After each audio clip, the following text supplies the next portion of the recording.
हदगावच्या तहसीलदार सुरेखा नांदे यांची धाडसी कारवाई. रेती उपसा मशीन ट्रॅक्टरसह 30 ब्रास रेती जप्त. हदगाव तालुक्यातील मौजे कोथळा पेनगंगा नदीपात्रातून रेती उपसा यंत्र ट्रॅक्टरसह 30 ब्रास रेती जप्त केल्याची कारवाई एकट्या महिला तहसीलदार श्रीमती सुरेखा नांदे यांनी आज दिनांक 5/6/2025 रोजी दुपारी 12 वाजता सुमारास केली.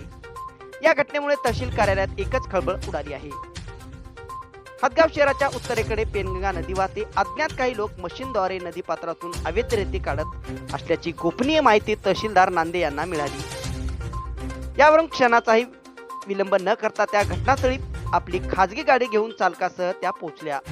तहसीलदार आल्याचे पाहतात मशीन चालक व मजूर फरार झाले. स्वराज्य ट्रॅक्टर क्रमांक MH26BQ 9803 रेती उपसा मशीन खोरे यासह 30 ब्रास रेती जप्त करण्यात आली.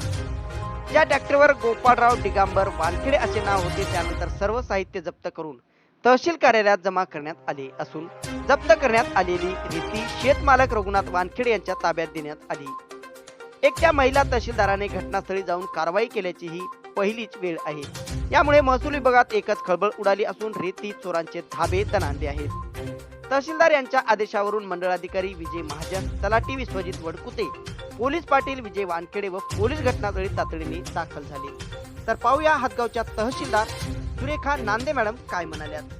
महा 24 तास न्यूज साठी मारुती काकडे, हदगाव, नांदेड. गोपनीय फोन आला आणि मग त्यावेळेला आम्ही असं ठरवलं की आपली गाडी घेऊन गेलो तर ते पळून जातील, म्हणून एक दुसऱ्या खाजगी गाडीचं आम्ही अरेंज केली आणि मी शहरात एंट्री न करता बाहेरून गेले. आणि मग आम्ही अशा रस्त्यानं गेलो की त्यांनी कल्पनाही केली नव्हती की आम्ही अशा रस्त्याने येऊ. आणि ज्या वेळेला आम्ही गेलो जवळ त्यावेळेला त्या शेतकऱ्यांच्या लक्षात आलं की कोणीतरी आलेलं आहे आणि इकडे येत आहे आणि मग ते पळून जाऊ लागले. परंतु आम्ही खूप जवळ पोचलेलो होतो त्याच्यामुळे मग त्यांना पळता आलं नाही. मग ते मशीन ट्रॅक्टर सोडून पळून निघून गेले. आम्ही तिथं पोचल्यानंतर मी पोलिसांना फोन केला, दिघे साहेबांना. त्यांनी पोलीस उपनिरीक्षक रायबोले साहेब आणि एक त्यांच्यासोबत कॉन्स्टेबल पाठवले. मग मी माझे तलाठी, मंडळाधिकारी या दोघांना बोलून घेतलं. माझी तहसीलची टीम आली आणि मग आम्ही सर्वांनी त्याच्यावर कारवाई केली. कारवाई करत असताना त्या लोकांनी खूप विरोध केला आणि माझ्या पोलीस पाटलाला देखील धक्काबुक्की केली त्यांनी, पण ते मी सगळं इकडे आल्यानंतर केलं. परंतु ज्या लोकांवर आज आम्ही कारवाई केलेली आहे ते खरोखरच म्हणजे खूपच आरेरावीची भाषा वापरत होते आणि म्हणजे तलाठी मंडळाधिकारी यांना कार्यवाही करण्यासाठी म्हणजे ते खूपच आरोगंट होते. तर मी आता याच्यानंतर सांगेल की जे शेतकरी या वाळू चोरीला रस्ते देत आहेत त्यांचं देखील तेवढाच गुन्हा मोठा आहे.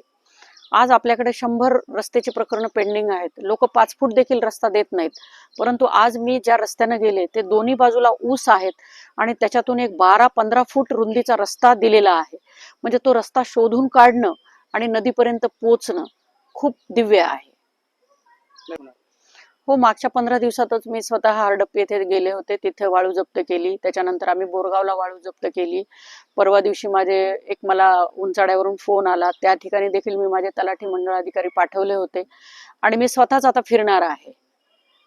कारण मी तलाठी मंडळाधिकाऱ्यांना देखील सांगितलेलं आहे की तुम्ही असे वाळू साठे असतील तर ते जप्त करा आणि मी देखील फिरणार आहे. माझ्या निदर्शनाला असे जर वाळू साठे आले तर मी जप्त करणार आहे. आणि आजची जी कारवाई केलेली आहे त्यासारख्या कारवाया आता याच्यानंतर वारंवार होत राहतील. त्यामुळे जर अवैध वाळू उत्खनन करणारे हदगाव तालुक्यातील जर हे लोक बघत असतील तर त्यांना माझी विनंती आहे की कुणीही नदीमध्ये उतरू नका. जर उतरलात आणि आम्हाला सापडलात तर या पद्धतीची आम्ही कारवाई करणार आहोत. टिप्पर चोरी करण्यात आला होता, त्याच्यावर कारवाई केली. यानंतर तसा प्रकार घडू नये यावर काय उपाययोजना करण्यात? नाही, आता बघा इथे आम्हाला काहीच संरक्षण नाहीये. म्हणजे आम्ही इथे ट्रॅक्टर लावलेला आहे आणि सपोज आम्ही त्यांना तशा सूचना दिलेल्या आहेत की हे ट्रॅक्टर आता सरकारची मालमत्ता झालेली आहे, आम्ही जप्त केलेला आहे आणि आमच्या तहसील कार्यालयाच्या कर्मचाऱ्यांच्या ताब्यात आहे. पण जर हे ट्रॅक्टर चोरून घेऊन जायचा प्रयत्न केला किंवा चोरी केल्याचं आमच्या निदर्शनाला आलं तर त्यांच्यावर गुन्हा दाखल करण्यात येईल, फौजदारी कारवाई करण्यात येईल त्यांच्यावर.